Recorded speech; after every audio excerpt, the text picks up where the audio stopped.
Sjećate li se kada je došao prvi radio? Pa to je bilo jako davno. Da, jako davno je bilo, sjećam se li jako davno. 55. recimo. Ja sjećam da sam imao kod dijete radio koje je bilo kao detektor je izgledao. To mi je djed poklonio.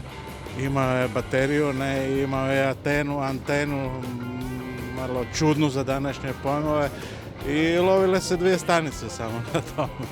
Što se slušalo najviše? Slušalo se svega i svašta, više nego danas što se sluša. Danas se baš ništa ne sluša, nemate što ni čuti, ni vidjeti, ni ništa. Samo Zagreb,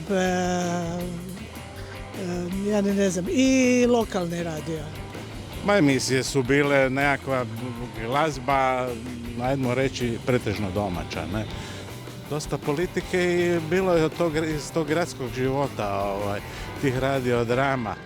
Kako se ono znalo, Veselo večer recimo, ne? Veselo večer. Kako je izgledalo? Svi smo slušali taj radio, navečer smo se okupljali oko njega i to je bilo to. Izgledalo je ljepše nego danas. Lijepo je bilo, da. Pa bilo je uvijek, svaka novost iznenadi pozitivno i to je automatski, se vidi više toga preko radija, čuje se, ima više informacija. Prema tome, svaka tehnika koja ide bolje je bolja. Ljudi su loši ponekad. Prema današnjim tim tehnologijama to je daleka povijest, jasno.